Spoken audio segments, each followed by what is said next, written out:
Hello everyone, welcome to Sri Bala Vantalu. ఈరోజు మనము 2 రకాల టేస్టీ రెసిపీస్ని ప్రిపేర్ చేసుకుందామండి. ఫస్ట్ అయితే పల్లి చింతాకు పౌడర్ని ప్రిపేర్ చేసుకుందాం. అదే పౌడర్తో రాయలసీమ స్పెషల్ ఉగ్గాని రెసిపీని కూడా ప్రిపేర్ చేసుకుందాం. ఉగ్గాని రెసిపీలో ఈ పల్లి చింతాకు పౌడర్ వేసేసి తయారు చేసామంటే టేస్ట్ సూపర్గా ఉంటుందండి. మరి ఇప్పుడైతే లేట్ ఎందుకు, ప్రాసెస్లోకి వెళ్ళిపోదాం.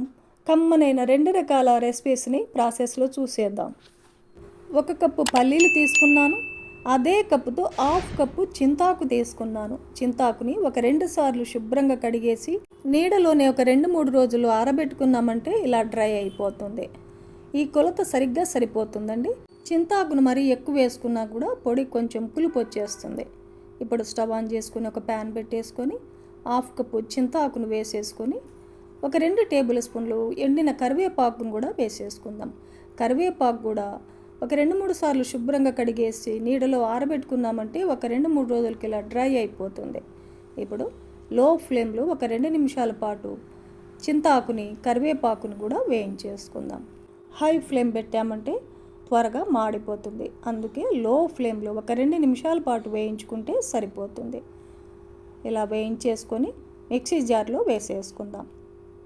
మళ్ళీ అదే ప్యాన్ పెట్టేసుకొని 1 టేబుల్ స్పూన్ ఆయిల్ వేసేసుకుందాం. ఆయిల్ హీట్ ఎక్కిన తర్వాత 1 కప్పు వేరుశనగ గుళ్ళను వేసేసుకొని మీడియం ఫ్లేమ్లో వేరుశనగ గుళ్ళని వేయించుకోవాలి. ఇలా మీడియం ఫ్లేమ్లో వేయించుకుంటే పప్పు బాగా వేగుతుంది, పొడి కూడా కమ్మగా ఉంటుందన్నమాట. హై ఫ్లేమ్లో పెట్టామంటే త్వరగా వేగిపోతాయి, పప్పు లోపల భాగం పచ్చిదనం ఉంటుంది. చూడండి, ఇలా వేయించుకుంటే సరిపోతుంది. ఇప్పుడు ఈ వేరుశనగ గుళ్ళని సపరేట్గా ఒక ప్లేట్లో వేసేసుకొని పూర్తిగా చల్లారనిద్దాం. మళ్ళీ అదే ప్యాన్ పెట్టేసుకొని ఇంకా ఆయిల్ అవసరం లేదు, 1 టేబుల్ స్పూన్ ధనియాలను వేసేసుకొని వేయించుకుందాం. లో ఫ్లేమ్లోనే వేయించుకోవాలి. ధనియాలు కొద్దిగా వేగిన తర్వాత 8-9 వరకు నేను ఎండుమిర్చి వేస్తున్నానండి. మీరు మీ టేస్ట్ తగినట్టుగా, మీరు ఎంత కారం తినగలరో దానికి తగినట్టుగా ఎండుమిర్చిని వేసేసుకోవచ్చు. ఎండుమిర్చి కూడా కొద్దిసేపు వేయించుకున్న తర్వాత 1 టేబుల్ స్పూన్ నువ్వులను వేసేసుకుందాం. 1 టేబుల్ స్పూన్ జీలకర్రను కూడా వేసేసుకొని ఒక 2 నిమిషాల పాటు లో ఫ్లేమ్లో వేయించుకుంటే సరిపోతుంది. నువ్వులు చాలా త్వరగా వేగిపోతాయి కదండి, అందుకే చివర్లో వేసుకోవాలన్నమాట. చూడండి, ఇలా వేయించేసుకొని నువ్వులు చిటపట అంటున్నాయి కదా, స్టవ్ ఆపేసి మిక్సీ జార్లో వేసేసుకుందాం. వేయించి పెట్టుకున్న పల్లీలు కూడా వేసేసుకోవాలి. టేస్ట్కి సరిపడా సాల్ట్ను యాడ్ చేసుకుందాం. మూత పెట్టేసి మెత్తగా మిక్సీ పట్టేసుకోవాలి.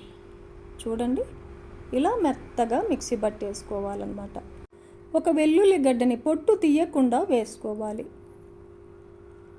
మూత పెట్టేసి మరోసారి మిక్సీ పట్టేసుకుందాం. చూడండి, ఇలా మెత్తగా మిక్సీ పట్టేసుకొని ఈ పొడిని ఒక సర్వింగ్ బౌల్లో తీసేసుకుందాం. ఇలా ఉండలన్నిటినీ మ్యాష్ చేసుకోవాలి. మన ఛానల్లో చాలా రకాల పొడులు ఉన్నాయి. అలాగే చింతాకుతో చేసిన పప్పు రెసిపీ, పచ్చడి కూడా ఉన్నాయండి.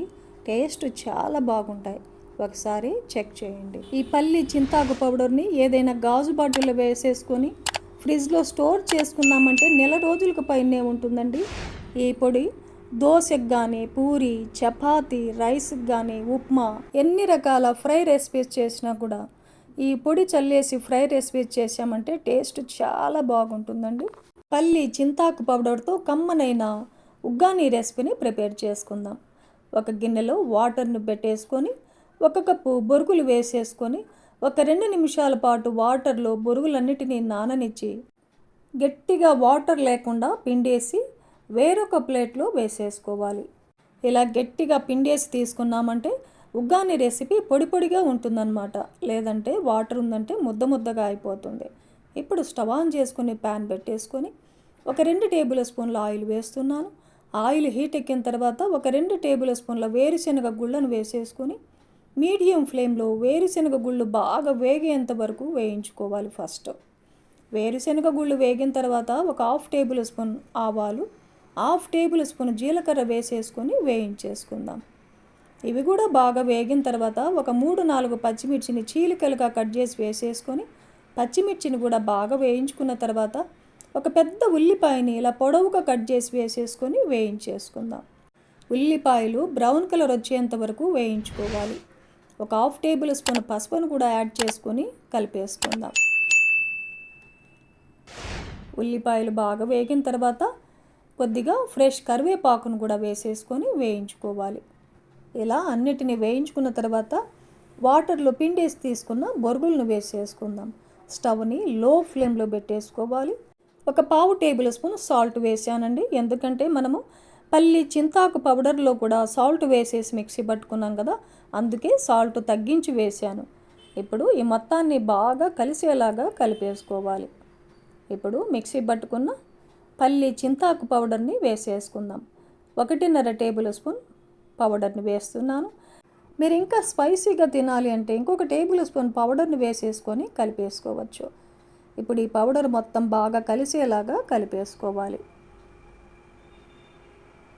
ఇలా కలిపేసుకొని స్టవ్ ఆపేసి 1 టేబుల్ స్పూన్ లెమన్ జ్యూస్ని వేసేసుకొని కలిపేసుకుందాం. లెమన్ అయితే ఒక లెమన్ పిండుకుంటే సరిపోతుంది. ఈ లెమన్ జ్యూస్ కూడా మొత్తం కలిసేలాగా కలిపేసుకున్నామంటే కమ్మనైన పల్లి చింతాకు పౌడర్తో తయారు చేసిన రాయలసీమ స్పెషల్ ఉగ్గాని రెసిపీ మనకు రెడీ అయిపోతుంది. ఈ ఉగ్గాని రెసిపీస్ కూడా 2-3 రకాలు డిఫరెంట్ స్టైల్లో రెసిపీస్ ఉన్నాయండి మన ఛానల్లో. ఒకసారి చెక్ చేయండి. చూశారు కదండి, 2 రకాల టేస్టీ రెసిపీస్ని ప్రిపేర్ చేసుకున్నాం కదా. ఈ ప్రాసెస్లో మీరు కూడా ఇంట్లో ప్రిపేర్ చేసి ఫ్యామిలీతో టేస్ట్ చేయండి. ఈ వీడియో నచ్చితే లైక్ చేయండి, షేర్ చేయండి, సబ్స్క్రైబ్ చేయండి. థ్యాంక్ యూ అండి. Thanks for watching.